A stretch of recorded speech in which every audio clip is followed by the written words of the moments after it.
Hi guys, నేను మీ driver Imran. Welcome to driver Imran vlogs.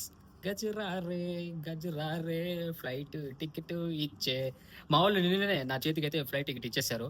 ఈ వ్లాగ్లో మనము ఏ ఫ్లైట్, ఏ డేట్కి నేను ఇండియాకి వెళ్తాను, ఇక్కడ నుండి ఎప్పుడు బయలుదేరుతాను మొత్తం అయితే డిస్కస్ చేద్దాము.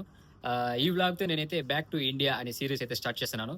ఫస్ట్ టైం ట్రై చేస్తున్నా, ఎలా వస్తుందో చూద్దాము. ఈ సిరీస్లో కువైట్ నుండి ఇండియాకు వెళ్ళే లోపు ఏమేం చేస్తానో అన్ని వ్లాగ్స్లో అయితే మీకు చూపిస్తూ ఉంటాను.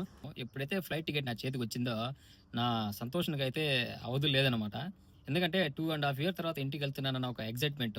ఆ ఎగ్జైట్మెంట్ ఏం చేశానంటే పరిగెత్తుకుంటూ సూపర్ మార్కెట్కి వెళ్ళి సూపర్ మార్కెట్లో 1 లీటర్ పాలు తీసుకున్నా, అదేవిధంగా కొన్ని డ్రై ఫ్రూట్స్ తీసుకున్నా, దాంతోపాటు ఒక మిల్క్ మేడ్ తీసుకున్నా, దాంతోపాటు కొంచెం నెయ్యి తీసుకున్నా. ఇవన్నీ ఎందుకంటే పాల పాయసం చేయడానికి తీసుకుని వచ్చి రూమ్లో పాల పాయసం అయితే ప్రిపేర్ చేశాను. నేనైతే సంతోషంలో పాల పాయసం చేశాను. మా సీనన్న మీకు తెలిసి ఉంటుంది, కొన్ని వ్లాగులు అయితే చూసుంటారు మీరు. మా సీనన్న ఏం చేశారంటే నిన్న అయితే ఇండియాకి వెళ్ళిపోయారు. ఆయనకి ఎప్పుడైతే వాళ్ళ స్పాన్సర్ చేతిలో పాస్పోర్ట్ పెట్టాడో సంతోషంలో 8 కిలోమీటర్లు నడుచుకుంటూ రూమ్కి వెళ్ళాడు. అంటే ఆ అన్నకి పని ఒక చోట, రూమ్ ఇంకొక చోటు. ఆ అన్న పాస్పోర్ట్ తీసుకున్న వెంటనే ఆ అన్న దగ్గర ఉండే వెహికల్ని వాళ్ళ స్పాన్సర్ వాళ్ళ ఇంట్లో పెట్టేసి వాళ్ళ స్పాన్సర్ ఇంటి దగ్గర నుండి ఆ అన్నకి ఇచ్చిన రూమ్ వరకు దగ్గర దగ్గర 8 కిలోమీటర్లు ఉంటుంది. నడుచుకుంటూ వెళ్ళిపోయాడబ్బా. నాకు ఫోన్ చేసి చెప్పేసరికి నేనైతే ఆశ్చర్యపోయాను. ఏనన్నా ఎందుకు అట్ట పోయినావంటే, లేదబ్బా అది ఎగ్జైట్మెంట్, ఆ ఆనందంలో, అంటే పాస్పోర్ట్ చూసిన ఆనందంలో అలా నడుచుకుంటూ వెళ్ళిపోయాను అనేసి చెప్పారనమాట. ఇంకోటి ఏంటంటే చిన్న సాడ్ విషయము, ఆ అన్నని ఎయిర్పోర్ట్ వరకు కూడా వాళ్ళ స్పాన్సర్ తీసుకుని వెళ్ళి వదలలేదు. లాస్ట్కి ట్యాక్సీ తీసుకునేసి ఆయన అయితే ఎయిర్పోర్ట్కి వెళ్ళి అక్కడ నుండి ఇండియాకి అయితే వెళ్ళిపోయాడు. ఆ అన్న కోవిడ్కి వచ్చినప్పటి నుండి చాలా ఇబ్బంది పడినారు పాపం, రూమ్ లేకుండా డ్యూటీలు ఎక్కువైపోయి. అన్న అనుకున్నది ఒకటి అయింది ఒకటి అనమాట. ఇంకా ఫ్లైట్ గురించి మాట్లాడితే నేనైతే ఎయిర్ ఇండియా బుక్ చేయమన్నా, అది లేదన్నారు. సరే కువైట్ ఎయిర్లైన్స్ బుక్ చేయమన్నా, అది కూడా లేదు, ఖాళీగా లేవు, అన్ని బుక్ అయిపోయాయి అన్నారు. చివరికి నువ్వు ఏమన్నా చేసుకో, నాకు డైరెక్ట్ అంటే కువైట్ నుండి డైరెక్ట్గా ఇండియాకి వెళ్ళాలి, అంతేగాని మధ్యలో అక్కడ ఇక్కడ ఆగి వెళ్ళే ఫ్లైట్ అయితే నాకు వద్దనేసా. ఎందుకంటే లాస్ట్ సారి నేను ఇండియాకి వెళ్ళేటప్పుడు 6 గంటల సేపు అబుదాబిలో నేను పిచ్చోడ్లాగా కూర్చోనున్నాను అనమాట. మధ్యాహ్నం భోజనం లేదు, తాగడానికి నీళ్లు లేవు, చేతిలో డబ్బులు లేవు. ఇండియా డబ్బు ఉంది కానీ వాళ్ళేమో యాక్సెప్ట్ చేయలేదు ఎయిర్పోర్ట్లో. మాకు కువైట్ డబ్బులు ఉంటే ఇవ్వు, ఇండియా డబ్బులు ఇక్కడ మేము తీసుకోమన్నారు.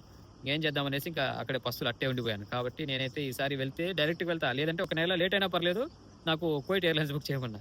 చివరికి నాకైతే ఇండిగో ఫ్లైట్ అయితే బుక్ చేశారు. ఇండిగో ఫ్లైట్లో 37 కిలోల వరకు మనం లగేజ్ తీసుకొని వెళ్ళొచ్చంట. దీంట్లో ఉంది 7 కిలోల హ్యాండ్ లగేజ్, 30 కిలోలు ఏమో పెద్ద లగేజ్. 6-7 మంత్స్ ముందు మా మేడం అయితే ఒక 4 ఆఫర్స్ ఇచ్చింది. అది మీ అందరికి తెలిసింది. అందులో డబ్బులు ఇస్తానని చెప్పింది ఇంటికి వెళ్ళేటప్పుడు, దాని తర్వాత గిఫ్ట్స్ ఇస్తానని చెప్పింది. ఇంటికి వెళ్ళేటప్పుడు ఇస్తుందా ఇవ్వదా అనేది అయితే వెయిట్ చేసి చూడాలి. ఈ బ్యాక్ టు ఇండియా సిరీస్లో ఖచ్చితంగా వాటి గురించి అన్నింటినీ నేనైతే అప్లోడ్ చేస్తూనే ఉంటా.